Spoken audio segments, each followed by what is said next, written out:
He was ready to disappear forever, until a single smile from a stranger reminded him he was still human. Asterisk before we begin, if this story touches your heart, don't forget to like this video and subscribe to Everyday Grace Where Stories heal, inspire, and remind us that kindness still exists. It was a cold, gray Wednesday when Ethan decided it would be his last.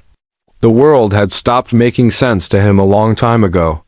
At 28, he had lost more than most gain in a lifetime. His mother gone to cancer. His father an alcoholic who never looked him in the eye after she passed. A promising career in architecture burned to ashes in a scandal that wasn't even his fault. He was accused of stealing designs at his firm, framed by a jealous colleague. His name was dragged through the mud. No one listened to his side.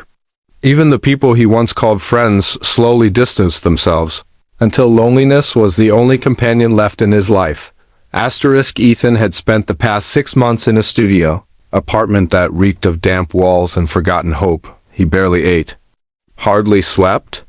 The only thing that kept him going was the routine, the numbing repetition of waking up, staring at the wall, walking the same cracked sidewalks of his city, and then crawling back into bed with nothing to dream about.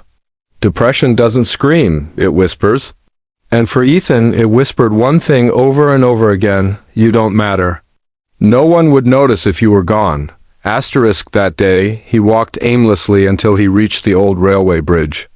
The one that towered over the still river, hidden behind warehouses and graffiti-covered fences.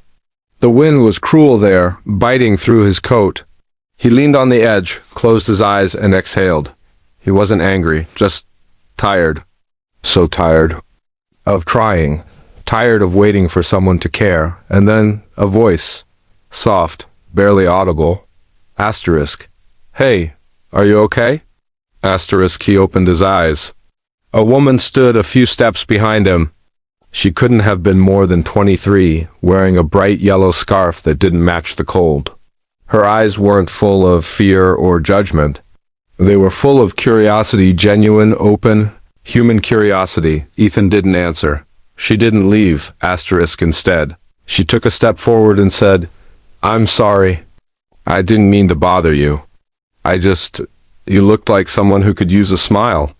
And then she smiled. It wasn't the kind of smile you see in movies, perfect teeth, confident charm. No, it was simple, pure, kind, like the sun peeking through a cloudy sky just for a second. Asterisk. Something inside Ethan cracked, not in a dramatic, life-altering epiphany. It was smaller than that, like the soft thud of a stone falling from a wall that had stood too long. For the first time in months, someone had seen him. He stepped down from the edge. I'm sorry, he said, his voice shaking. I don't know what I was... Asterisk. You don't have to say anything, she interrupted gently. But if you want, I know a place around the corner that serves terrible coffee and even worse muffins. Want to go insult their cooking with me? Asterisk. He stared at her for a long moment, and then he nodded. Her name was Grace. She was a student at the art school downtown. She wasn't rich or famous or even particularly wise, but she had a gift, the ability to make people feel like they mattered. That day over bad coffee, they didn't talk about suicide or sadness. They talked about dogs, cartoons, and the annoying habit of socks disappearing in the laundry. Grace didn't ask what had brought him to that bridge. She didn't pry. She simply existed in his silence and made space for his pain. Asterisk. Over the next few weeks, Ethan found himself walking again, not just to escape his thoughts, but to meet Grace. They'd sit in the park, sometimes in complete silence, sometimes talking about nothing at all. She never tried to fix him. She just stood beside him while he tried to fix himself. Asterisk. It wasn't easy. There were days he didn't want to get out of bed, days he relapsed into darkness. But her presence became his anchor, a reason to keep showing up.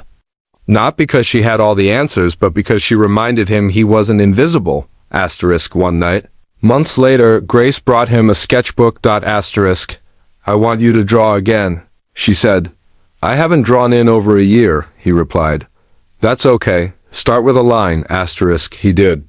Just one. Then another. Slowly, the passion that had been buried under the weight of betrayal began to resurface. Ethan started designing again, not for clients or money, but for himself. Parks, shelters, community spaces, art with purpose, art with heart, *inspired. He began volunteering at a youth center, helping teens who had been through trauma and loss. He didn't talk much about his own story, but the kids seemed to feel it in him, that quiet understanding. That patience. He became a mentor, a friend. A second chance, years passed. The pain never fully left, but it softened. He never forgot that bridge. Or that smile, and then one day, standing in the new community art center he'd helped design, he saw a young man sitting alone, shoulders slumped, eyes heavy. Ethan walked over, sat beside him, and said, "Hey, are you okay?" The boy looked up, surprised. "You look like someone who could use a smile." And Ethan smiled. That's how it works, doesn't it? One smile, one moment. One person who sees you can pull you back from the edge. If this story reminded you of someone, or perhaps even yourself, remember this: you matter more than you know. And if you've made it this far, don't forget to like this video and subscribe to Everyday Grace, because sometimes all it takes is a story to save a soul.